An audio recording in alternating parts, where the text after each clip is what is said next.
Olá, brasileiros e brasileiras. Só um minutinho. Melhorando aqui a iluminação. Boa noite, brasileiros e brasileiras, convidados, para essa live de hoje. Mais uma live do nosso projeto, Eu sou Gilson Dias, candidato agora oficialmente protocolizado no TSE. Eu estou até com o protocolo aqui. Pega o protocolo aí, por favor. Aqui, ó. Esse aqui é o protocolo meu no TSE como candidato. Tá vendo? Aqui tem um número aqui, ó, do processo do registro de candidatura, do processo judicial, 0600-630-2022-6000000. Esse é o número do processo judicial oficial que está em curso no TSE para o registro da candidatura. Então, minha candidatura já foi protocolizada no TSE e eu fui o primeiro pré-candidato a se tornar candidato a presidente da República, que eu fui o primeiro a protocolizar o registro de candidatura no TSE, que é o Tribunal Superior Eleitoral. E hoje também eu protocolizei uma impugnação a uma pesquisa eleitoral, porque as pesquisas eleitorais elas têm que atender aos requisitos legais. E tinha uma pesquisa eleitoral que eu olhei lá, que era presidencial, pesquisa presidencial, mas que não tinha uma abrangência para informar de forma fidedigna ao eleitor as intenções reais de voto. E o meu nome não estava na pesquisa também. E agora, como eu sou protocolizado no TSE, é obrigatório que meu nome esteja na pesquisa para que ela possa ser divulgada. Porque se não tiver o meu nome, a pesquisa vai ser impugnada. E nós vamos fazer isso impugnando todas as pesquisas. Ainda mais no meu caso, que eu sou mestre em direito eleitoral, especialista nessa área eleitoral. Então, eu não posso deixar passar pesquisas ilegais que vão desinformar a população. Bom, então, passando essas questões iniciais, o nosso projeto é democratizar o Brasil, transformar o Brasil numa democracia substancial. E hoje eu tenho como convidada, que eu convidei para a live, a jornalista Cissa Alves, aqui do Rio de Janeiro. É uma pessoa extremamente competente, é uma pessoa que é muito importante também de ser escutada, e nós convidamos ela, e o tema que eu vou tentar passar para vocês hoje, dentro da democracia, a questão da liberdade de imprensa, da liberdade de expressão, essas questões assim. Então eu vou convidar a Cissa Alves para ingressar na live, tá bom?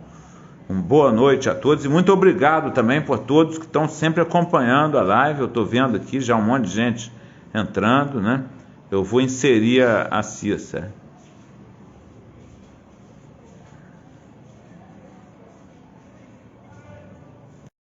Vamos ver se a Cissa vai entrar. Eu coloquei aqui.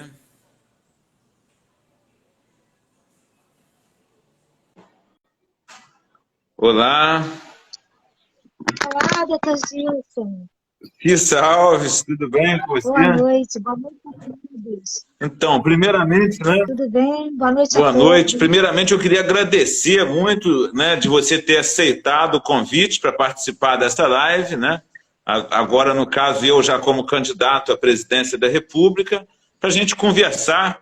Eu queria conversar muito sobre a democracia e sobre a questão da imprensa, Da imprensa livre, que é um dos pilares da democracia também, que a imprensa sem ter liberdade de revelar os fatos que ocorrem no dia a dia para a população, ela acaba escondendo da população o que está acontecendo no país, e isso aí é ruim para a democracia. Então, muito obrigado por você ter aceitado esse convite e é uma honra e um prazer muito grande ouvi-la aqui novamente, né, nessa oportunidade. Eu que agradeço, doutor Gilson. Muito obrigada pelo convite. Desde já, parabéns aí pela sua iniciativa, né? Temos mais um candidato para disputar aí as eleições. Isso é muito bom, né? Porque a gente vê que são pessoas interessadas, o senhor principalmente, em levar até o povo, né?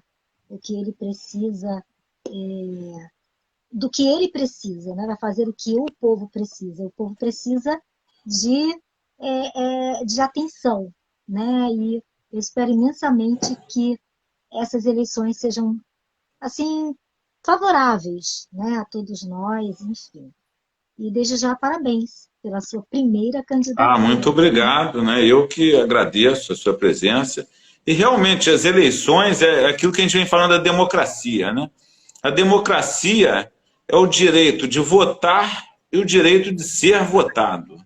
E o Brasil, ele faz parte do Pacto São José da Costa Rica, que é um tratado internacional de direitos humanos, que é conhecido, né, oficialmente como Convenção Americana dos Direitos Humanos, e lá no artigo 23 fala que qualquer do povo pode ser candidato a qualquer cargo público, independente de ser afiliado a partido político. Então não há a necessidade de partido político para a pessoa se candidatar, porque a agremiação partidária é um conjunto de pessoas que têm ali uma mesma linha de pensamento. Mas nenhuma agremiação partidária acaba, né, conseguindo ter seguidores que representem a maioria da população. Por exemplo, hoje no Brasil, 92% da população brasileira, eleitora, tá, não é filiada a nenhum partido político. Quer dizer, só 8% da população é que é filiada. Então, esses partidos que existem hoje, eles não representam 92% da população. Então, a candidatura avulsa vem exatamente para preencher esse vazio de representatividade, né? Que é uma condição sine qua non para o desenvolvimento da democracia. E com relação à imprensa, o artigo 223 da Constituição Federal é um artigo que foi criado originariamente pelo Congresso Constituinte, né, em 88, só que é um artigo problemático. Por quê? Porque ele amordaça a imprensa. Ele fala que as redes de TV, né, televisão e rádio, elas necessitam de 5 em 5 anos de ter uma autorização da Presidência da República para que elas continuem funcionando, ou seja, tem que ter uma renovação da autorização de 5 em 5 anos.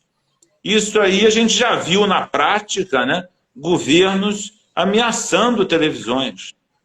Se a televisão continuar informando isso, a gente vai cortar o sinal da televisão, não vai renovar. Isso aí já é fato notório, já saiu em jornais, já foi até no Jornal Nacional, já falaram sobre isso. Então é uma coisa notória. E esse artigo 223, na minha visão, ele amordaça a imprensa brasileira. Então a imprensa brasileira ela não é completamente livre. E uma das propostas minhas é revogar esse artigo 223 e deixar a imprensa brasileira completamente livre. Quem quiser criar televisão, que crie. Quem quiser criar rádio, pode criar. Sinais à vontade, para quem tiver tecnologia e colocar, sem essa burocracia que tem hoje para poder monopolizar a imprensa na mão de poucos, e ao mesmo tempo esses poucos ainda estão amordaçados por uma norma que coloca, vamos dizer, submete a imprensa ao governo. Isso aí faz com que a população brasileira não seja informada das coisas que estão acontecendo no Brasil. E acaba gerando também esse monopólio.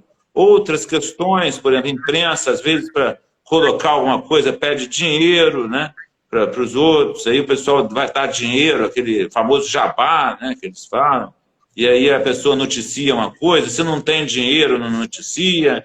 E não pode ser assim, a notícia tem que ser fidedigna.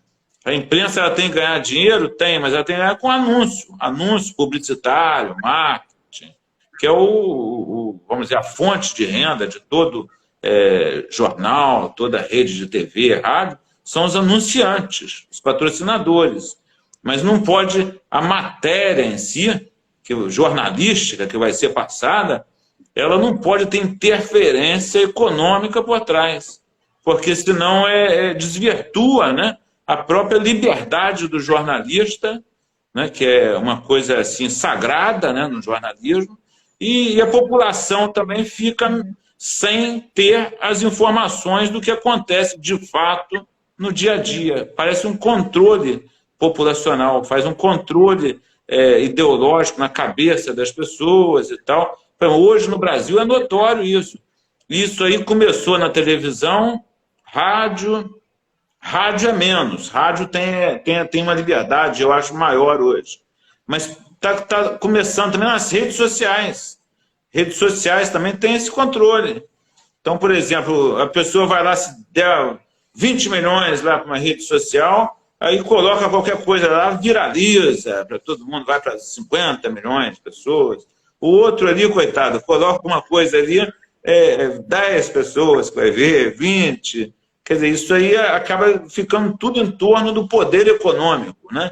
E isso é muito ruim, né, para um país como o Brasil, que quer crescer, né? E a gente ainda tem agora esses partidos políticos, né, que fizeram uma oligarquia partidária, 35 partidos, e o poder fica o quê? Alternando entre eles. Agora, quem está de fora deles não pode ingressar. E quem está de fora deles são 92% da população brasileira. Ou seja, mais de 9 em cada 10 brasileiros não são filiados a partidos. E são subjugados por esses partidos que agora criaram uma lei imoral, né, inconstitucional, na minha visão, do fundo partidário, em que dá 5 bilhões para a campanha política dos partidos. Entrega na mão dos donos dos partidos 5 bilhões de reais de dinheiro público, dinheiro dos tributos, e, ao mesmo tempo, para combater a fome no Brasil, para a alimentação brasileira, o orçamento é de apenas 40 milhões, ou seja, 125 vezes menos do que é destinado para a campanha partidária. A gente nem sabe se esse dinheiro os partidos vão realmente gastar em campanha.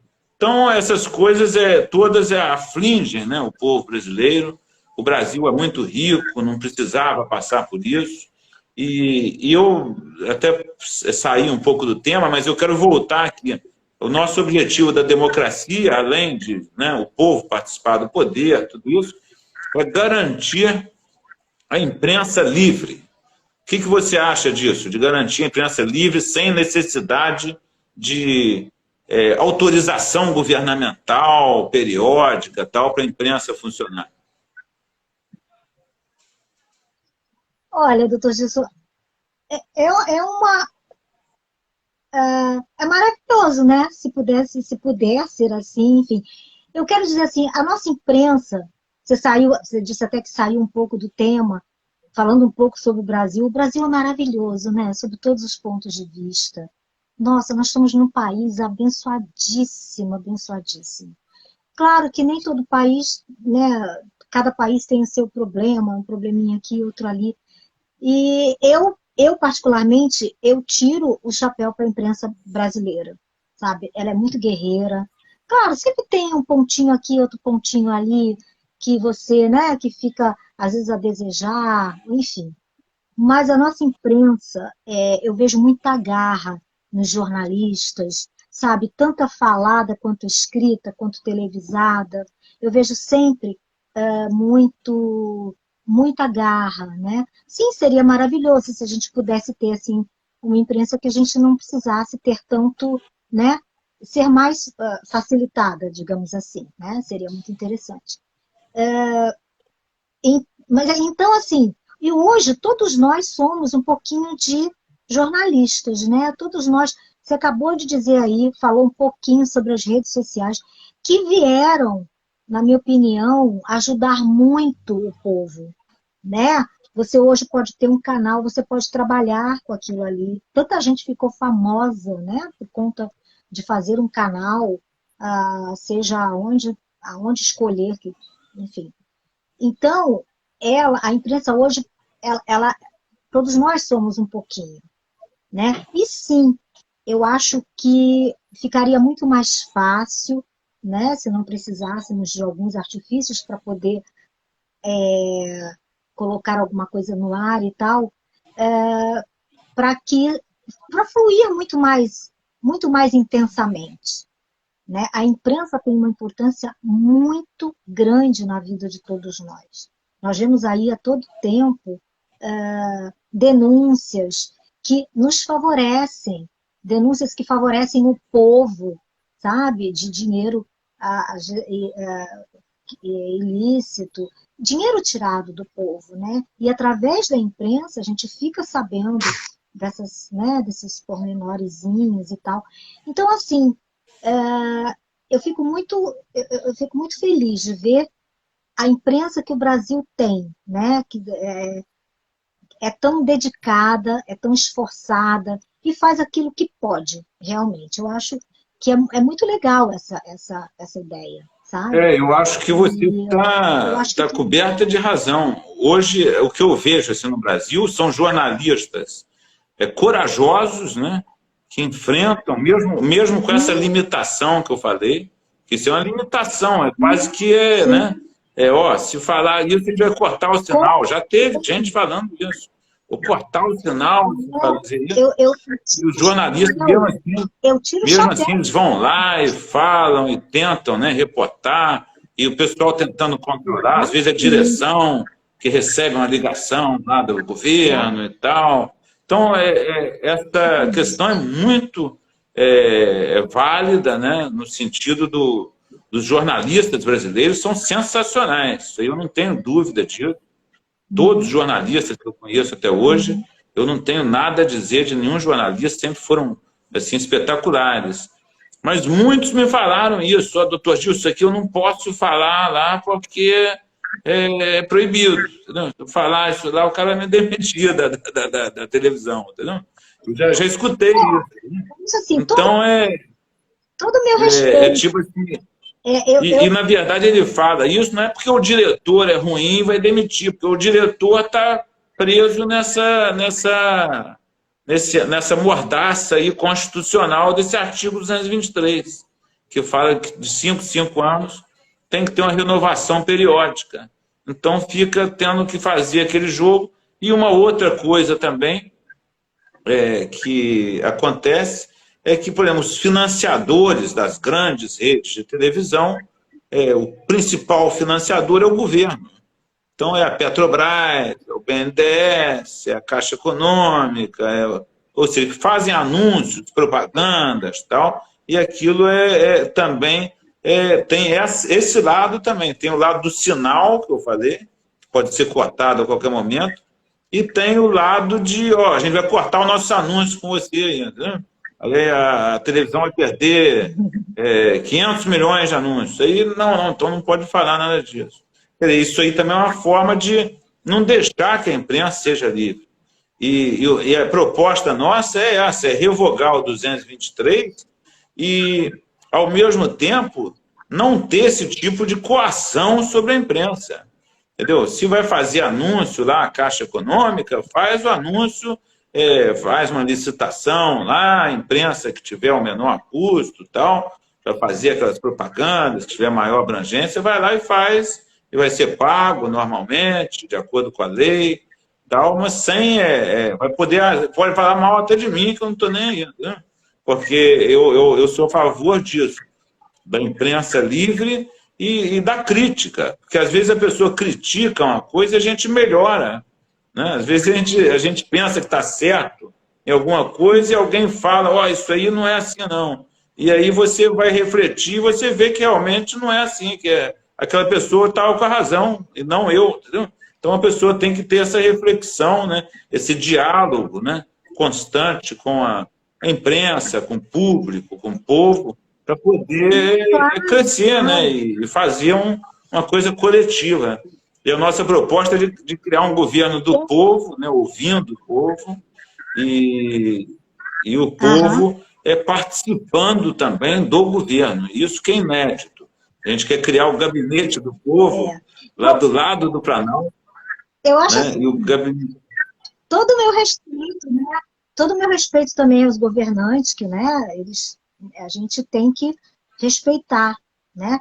E que isso possa, né, acontecer, que nosso povo possa ter sempre o direito de se expressar, né? De tentar uma vida melhor, um viver melhor, né? E que a nossa imprensa tem imprensas aí que fazem com maior carinho, com maior amor, sem ter, às vezes, né, sem muita remuneração, mas aquela coisa de querer ajudar, fala mais alto, né? Então, assim, a imprensa, volto a dizer, tem uma importância muito, muito grande na vida de qualquer pessoa, né? Porque, assim, é um ajudando o outro, né? A imprensa também, às vezes, ajuda nossos governantes, né? Faz, enfim, é lá e cá, né? Então, a gente rezar para que a gente possa, para que a imprensa possa continuar sendo a voz do povo, porque é isso que ela é a voz do povo, né? A gente aprende, a gente é favorecida com ela, e eu fico muito feliz de ver tantas coisas, às vezes, sendo resolvidas, porque a imprensa, né, chegou e falou, enfim, isso é muito legal aqui no nosso Brasil. Mas, assim, meu respeito intenso, né, aos governantes, à nossa imprensa cada vez mais. Eu também respeito muito os jornalistas, né?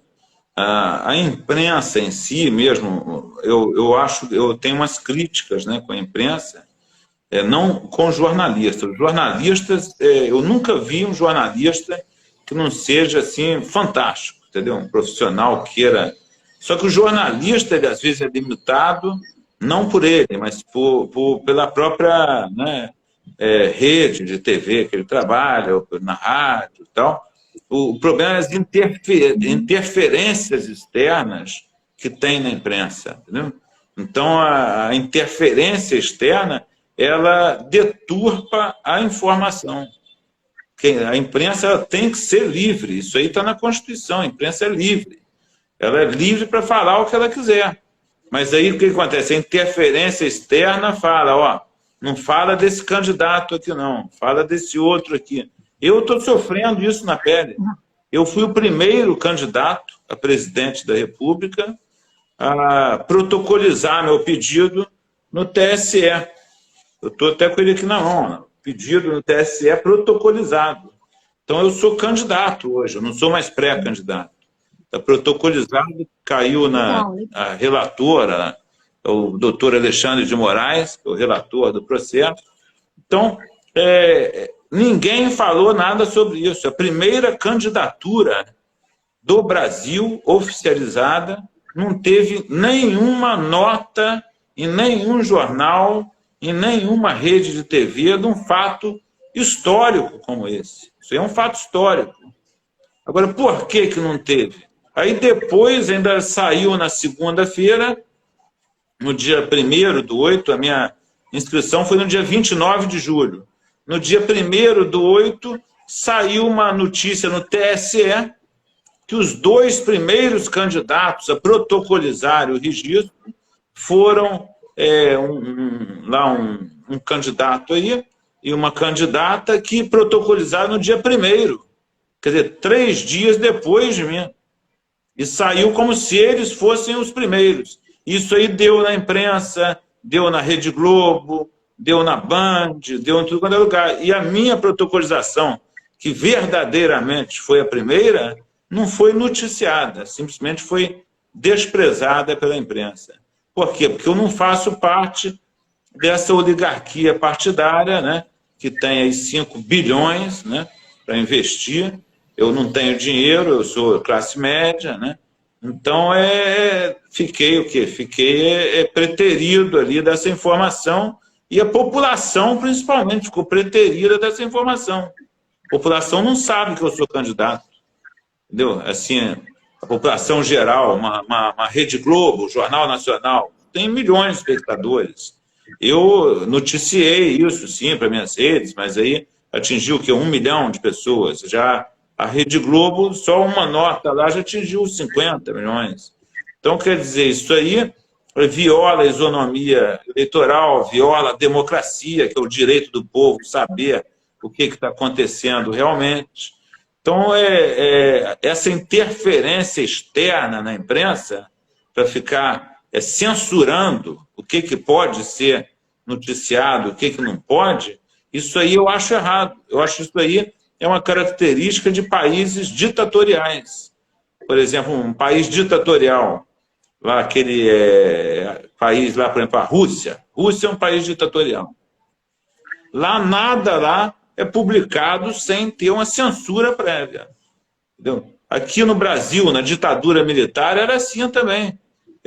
Tinha, inclusive, agentes da ditadura dentro de cada jornal para ler o jornal e falar, oh, isso aqui pode, isso aqui não pode, tal. Quer dizer, uma censura velada ali.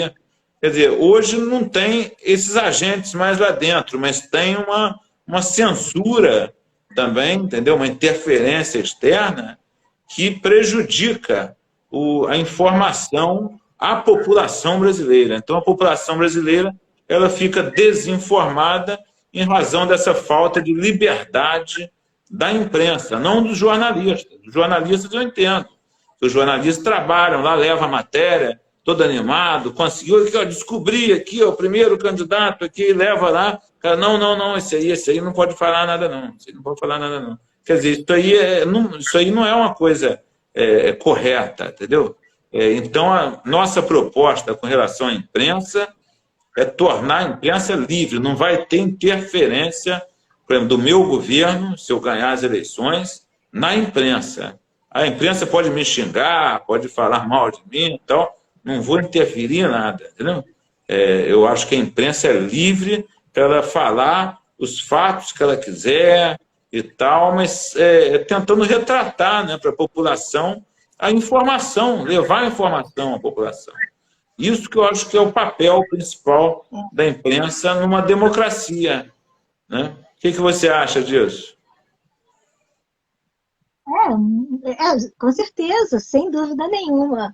E eu faço votos que você consiga, obviamente, né, trabalhar a sua candidatura aí, porque você também, é aquilo, a gente tem as redes sociais a nosso favor, né? A gente pode ir trabalhando pelas redes sociais, porque para você poder se candidatar, para você se candidatando, para você trabalhar em cima disso, é preciso realmente ter um caixa legal, né? Você ter condições para que você possa levar seu nome ao povo, né?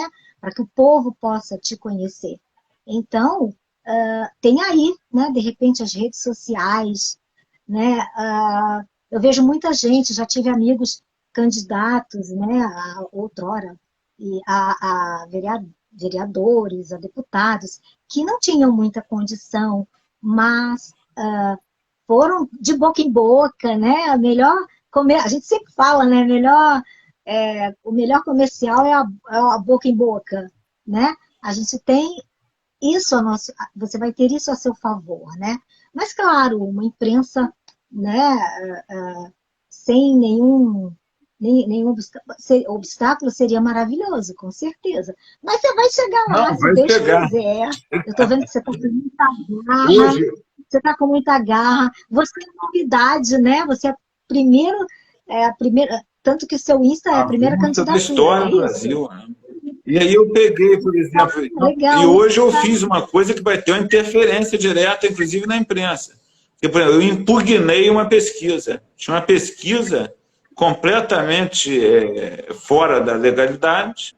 Aí porque toda pesquisa para ser divulgada, antes ela tem que ser registrada no TSE, aí fica um período de 5 dias que qualquer candidato pode impugnar a pesquisa, se tiver alguma irregularidade, e aí, quando você impugna a pesquisa não pode ser divulgada.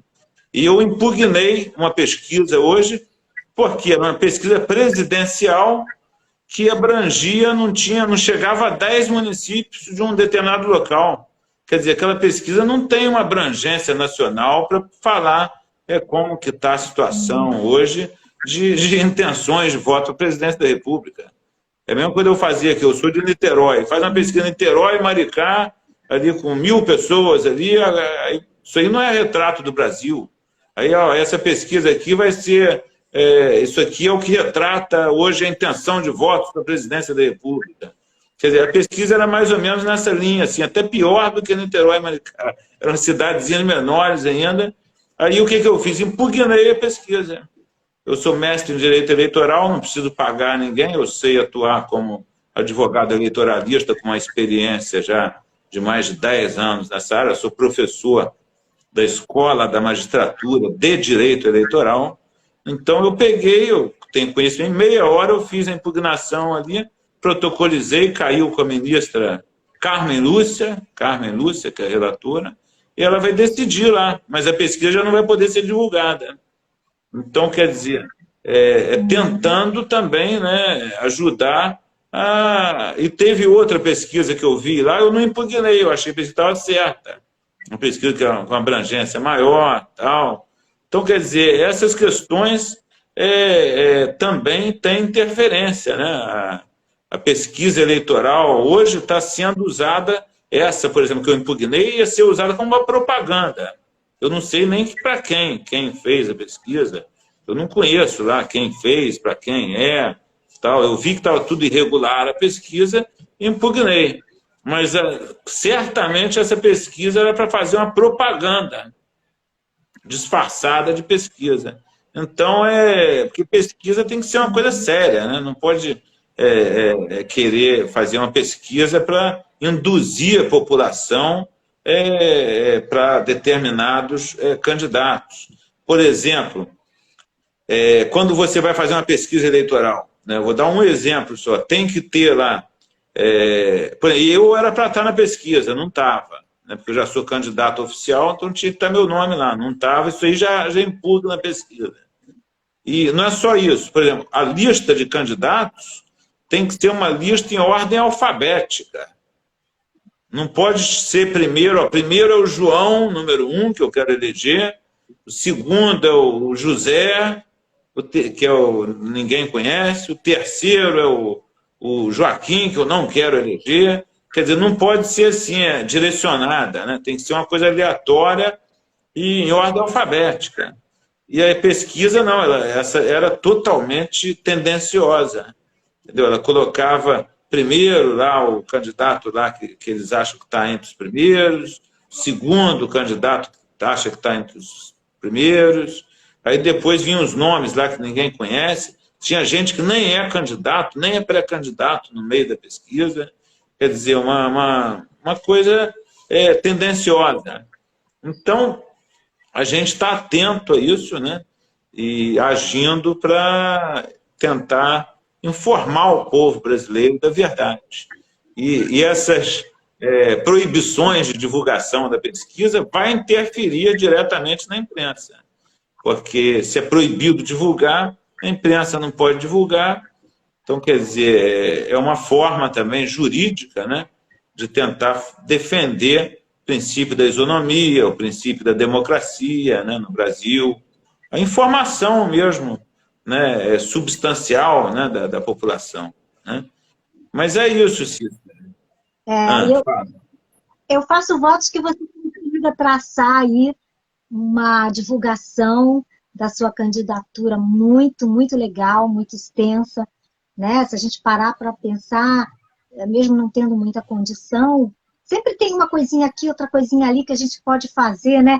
Eu mesmo já vi, assim como eu citei aqui agora há pouco, candidatos assim, muito humildes, né? Distribuindo suas filipetas, fazendo o que podia, o que não podia, para poder se projetar.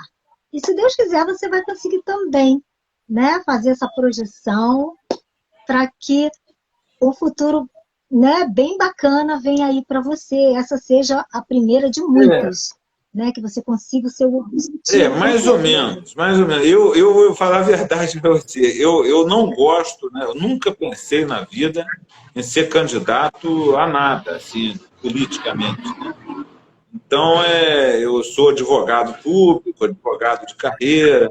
Então, eu nunca pensei em ser político, ser candidato a nada. E eu vou muito a Portugal, né? Um local que eu costumo ir muito, Portugal. Né? Eu tenho vínculos lá, né? O meu tataravô, que inclusive foi um dos precursores da independência do Brasil, ele era português e era deputado-geral das Cortes de Lisboa, e foi ele que deu, inclusive, cobertura para a família do Tiradentes, tá? Para não assassinarem a família do Tiradentes. Foi meu tataravô que salvou a família do Tiradentes.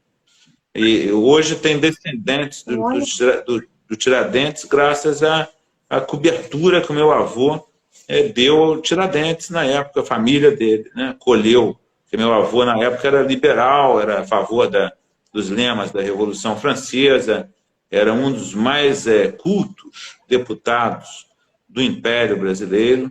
Até que o Dom Pedro I foi entrevistado pelo jornal americano na época, e ele falou sobre o parlamento brasileiro.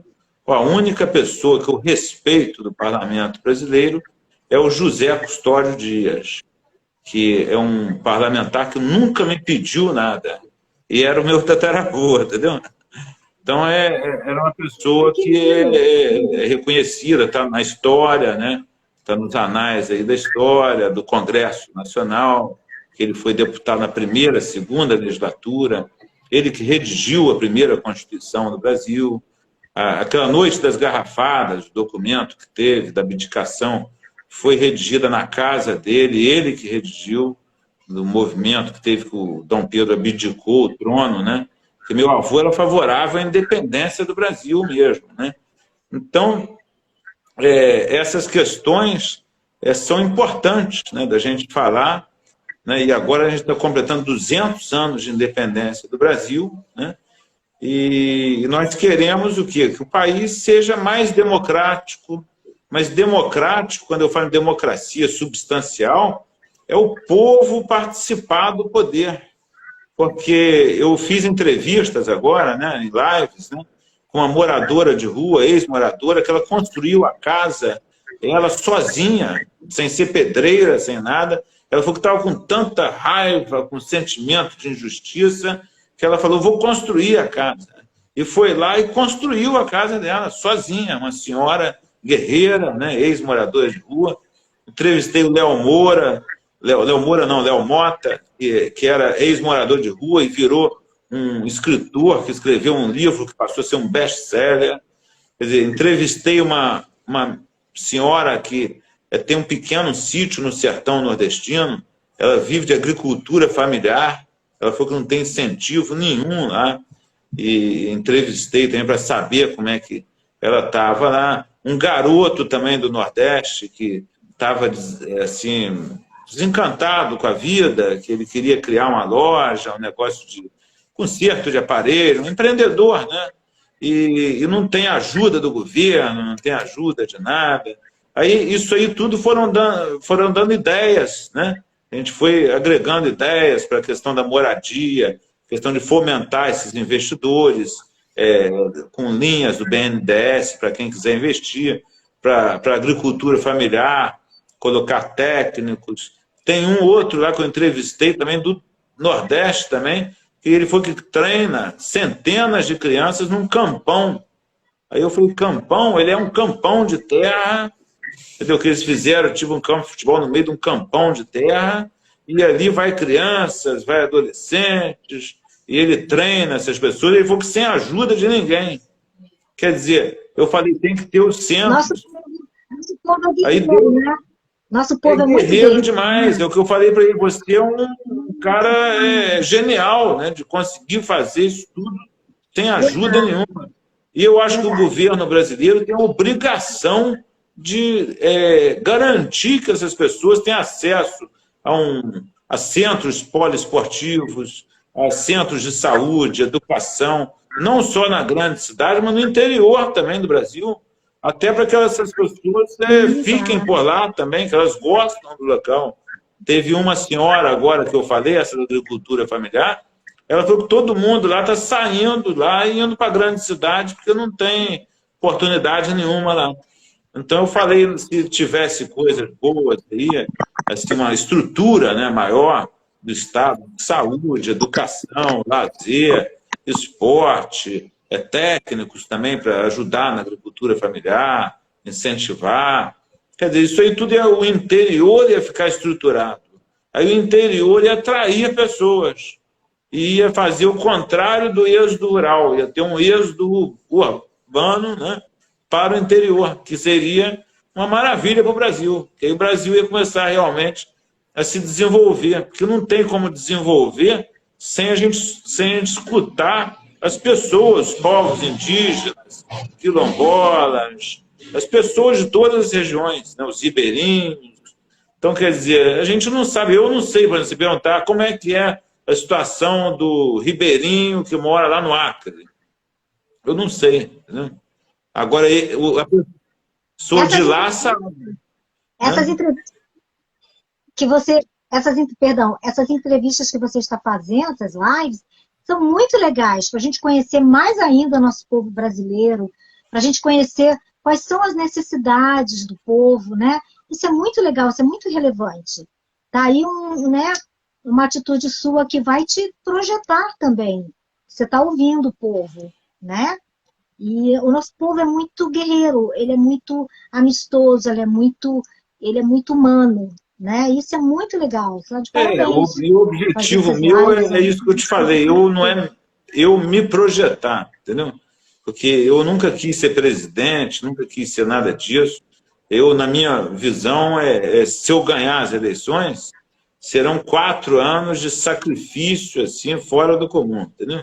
Porque eu vou trabalhar, entendeu? Eu não vou ficar, Palácio Planalto, não sei o quê. Eu não sou um cara vaidoso, não ligo para nada disso. Eu fui criado na roça, entendeu? Estudei muito, né? Mas eu vivo simplesmente. O meu apartamento é um apartamento simples. É bom, é digno, mas é um apartamento simples. Eu não ligo para luxo, essas coisas de muito luxo, muita coisa, nada disso. Eu ligo para dignidade, entendeu? A pessoa tem que ter uma educação de qualidade, uma saúde de qualidade. De vez em quando tem que ter um lazer, tem que ter uma alimentação boa, tem que ter uma atividade física, tem que ter um emprego, um trabalho, né, para poder se sustentar. Então, na verdade, eu estou sacrificando 4 anos da minha vida, tá, pessoal, para dar uma contribuição coletiva. E depois, quando eu morrer, eu tentei. Eu vou ficar com a consciência livre, entendeu? De que eu tentei ajudar o meu país a se desenvolver. Agora, se eu vou conseguir ou não, aí já depende de tudo isso que eu te falei, de um complexo de coisas, né? Que não depende só de mim, depende do povo, né? Não é isso? Mas a gente agradece a sua candidatura, que é mais um que está querendo que o Brasil cresça, que o povo seja feliz, que o povo tenha saúde, educação, cuidados, né? Então, assim, a gente só tem a agradecer a você. Toda vez que eu vou em Portugal, toda vez que eu vou muito em Portugal, né? Porque é um local que eu tenho coisas lá em Portugal, né? E tem uma ligação estreita com Portugal. Então, toda vez que eu vou lá, eu volto desanimado, entendeu? Por quê? Porque dessa última vez eu tive com o Vital Moreira, lá em Coimbra, Universidade de Coimbra, professor Vital Moreira, que foi deputado do Parlamento Europeu por várias vezes, é professor catedrático da universidade, e ele deu uma palestra lá comparando Portugal com o Brasil em relação à economia e a esse tratado que eles estão fazendo entre a União Europeia e Mercosul. Aí, no meio da explicação dele lá, econômica e tal, ele falou o seguinte, que Portugal não tem 1 litro de petróleo, não tem 1 quilo de ferro, e, ao mesmo tempo, é um país desenvolvido. E o Brasil, que é um país autossuficiente em petróleo, é autossuficiente em tudo quanto é tipo de material, tem maior biodiversidade do mundo, maior floresta tropical do planeta, maior quantidade de água doce do mundo. Agora tem a Amazônia Azul, que foi falado lá até em Coimbra. A Amazônia Azul fica na costa nordestina, falou que é a área marítima do planeta que tem a maior biodiversidade aquática do planeta, fica aqui no Nordeste brasileiro, ali na costa brasileira, e pertence à zona econômica brasileira. Então, quer dizer, o Brasil é rico em tudo, e ele falou que ele não consegue entender por que o Brasil é subdesenvolvido. Se Portugal depende tudo de fora, não é autossuficiente e é desenvolvido. E o Brasil, que tem tudo, é subdesenvolvido. Aí você volta para cá, entendeu? Um pouco indignado, né? Por que o Brasil não é desenvolvido? Entendeu? Por que todo mundo não tem dignidade, não pega... Vamos fazer a coisa direito, né? Colocar pessoas para resolver, colocar o povo trabalhando também, vamos trabalhar, vamos criar frente de trabalho em várias áreas, vamos melhorar o país de forma normal, governo normal, sem essa roubalheira que tem para todo lado, assim, né? Fazer uma coisa para melhorar, para o interesse público, para melhorar a dignidade da população. Então, eu me coloquei à disposição para isso, para eu ficar com a consciência livre. Se eu vou ganhar ou não, aí já é outra história, mas eu sei que uma coisa eu vou ganhar. Eu vou sair da eleição com a consciência livre. Eu tentei, eu conversei, e você vê, eu fui em aldeia indígena, eu entrei dentro de aldeia indígena, conversei com cacique, com os índios, eu fui em lugares de quilombolas, fui em comunidades. Isso aí não é só aqui em Rio de Janeiro, não. Sul do país, Minas Gerais. Agora tem viagens programadas para o Acre, para Rio Branco, para a região norte toda, nordeste, centro-oeste. E eu vou andar o Brasil inteiro conversando com cada um e tal, explicando essas questões. Mas o trabalho é esse, né? Agora a imprensa, ela simplesmente ignora a minha candidatura, né? E isso aí é uma coisa triste, né? Porque era para estar a imprensa, se a imprensa defende a democracia, era para a imprensa estar noticiando, né? Não fazendo campanha para mim, não, mas noticiando. Pô, existe um candidato aqui, avulso, tal, né? Uma coisa, notícia mesmo, de fato, né? O que aconteceu de fato, e não noticia. E só noticia, só tem o fulano ou Beltrano, como se só existissem dois candidatos no mundo que podem ganhar a eleição. E pelo que eu estou conversando com o povo, eu estou nas ruas, né? E esse anonimato até me ajuda, tá? Porque eu vou nos lugares, ninguém me conhece, então eu consigo conversar com todo mundo. Então, eu vejo hoje o povo brasileiro, minha maioria esmagadora, eu posso te dizer assim, de cada 100 pessoas que eu converso, 95 concordam comigo. Elas dizem, realmente precisa disso, tal. E essas pessoas já estão, assim, tipo assim, cansadas dessa polarização, só um ou outro, eu não quero esse cara, eles falam isso, eu não quero nenhum, eu quero uma coisa diferente, uma coisa nova, entendeu? Então, e a imprensa não, ela fica na polarização, um falando mal do outro, que parece que está ajudando o outro, e o outro falando mal também para ajudar o outro, porque da imprensa, da Ibope, para ficar aquela coisa, né, girando, e nas redes sociais também, e o país, como ele não está avançando na democracia, aí começa a aparecer o quê? Os reacionários que querem trazer de volta regimes ditatoriais para o Brasil. Que a democracia ela não fica parada, né? Ou ela avança ou ela retroage. E hoje a gente está vivendo um perigo danado aí.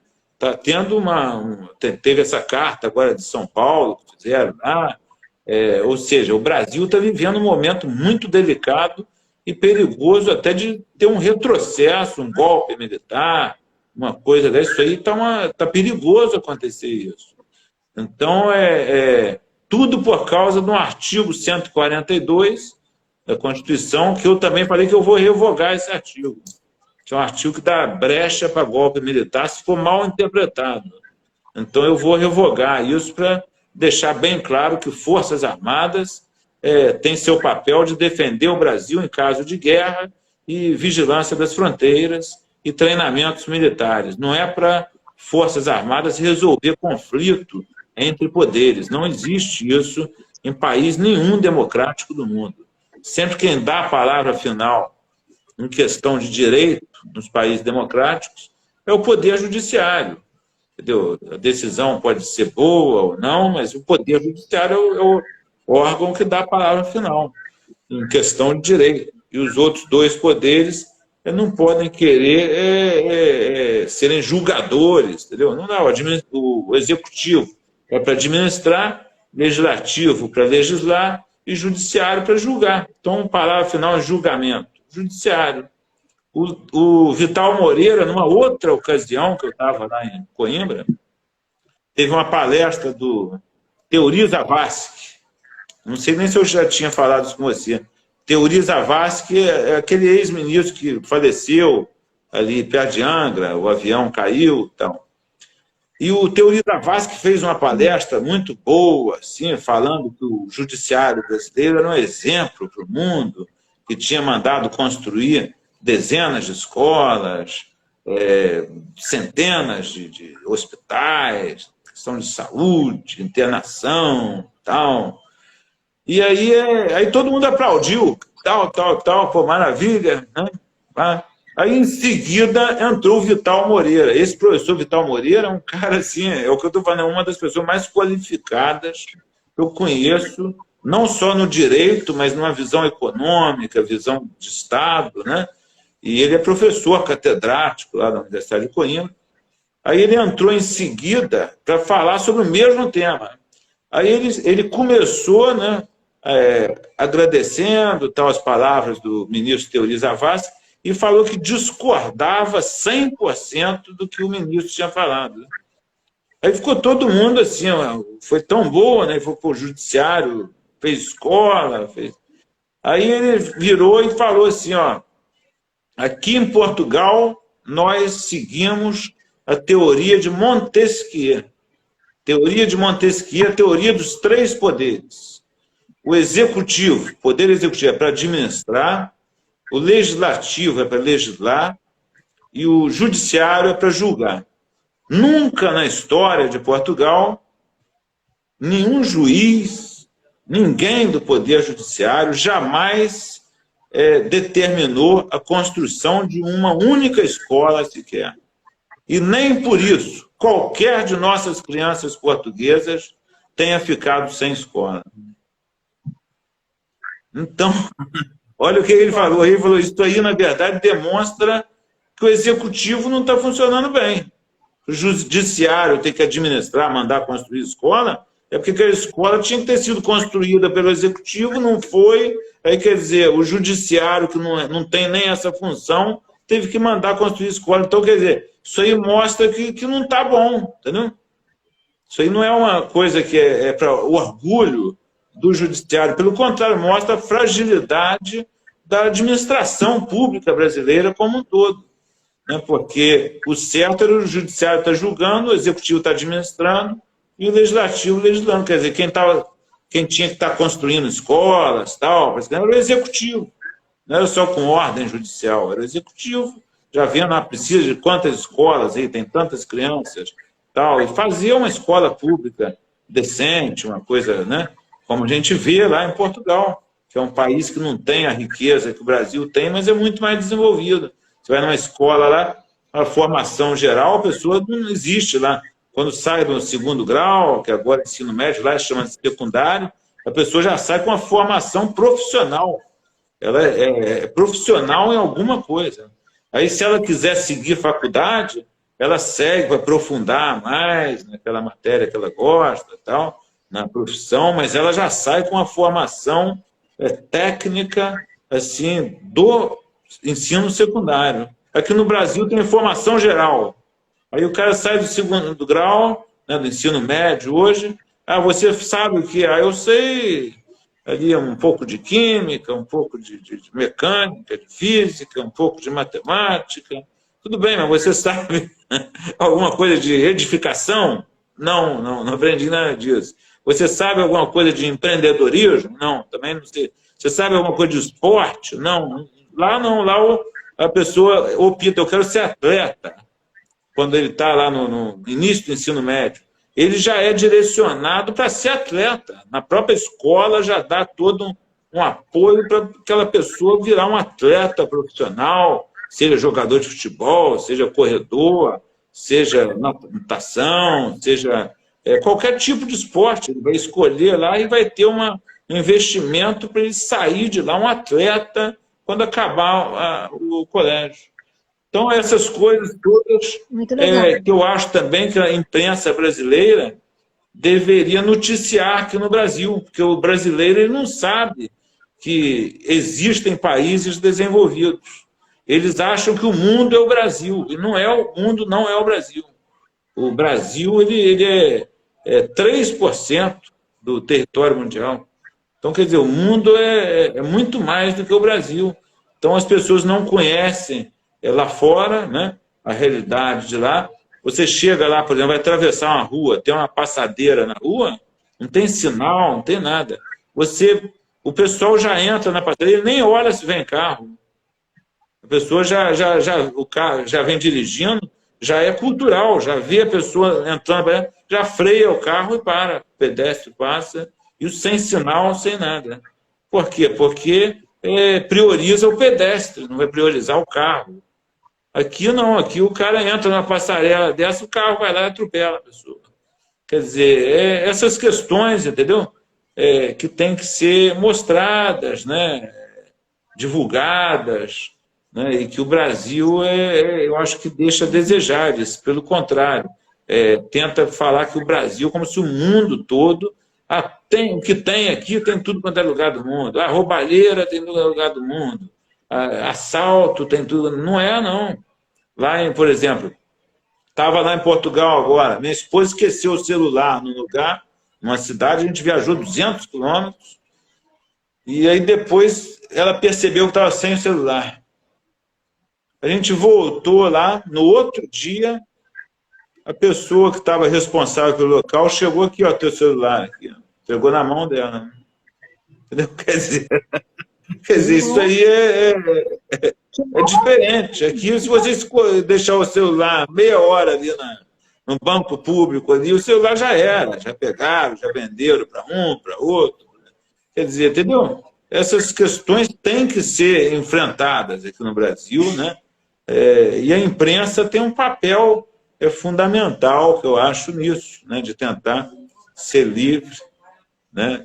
Desculpe por eu ter fugido um pouco do tema, né, da imprensa livre, mas a ideia minha deixar... A gente, ao mesmo tempo, está lhe conhecendo, né? Está sabendo as suas intenções, isso é muito legal. Eu não tenho intenção, uma coisa que eu já deixo que eu não tenho intenção de ganhar dinheiro político, eu já ganho bem, entendeu? Eu sou um profissional que eu já ganho bem, eu tenho um patrimônio que está até declarado lá nesse negócio. E lá na Justiça Eleitoral, você pode fazer uma declaração paralela. Tá? A lei até permite isso.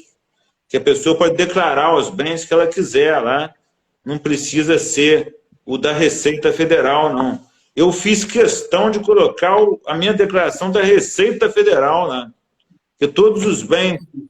Ser transparente, porque todos os bens que estão na Receita Federal meus, são os bens que eu tenho mesmo.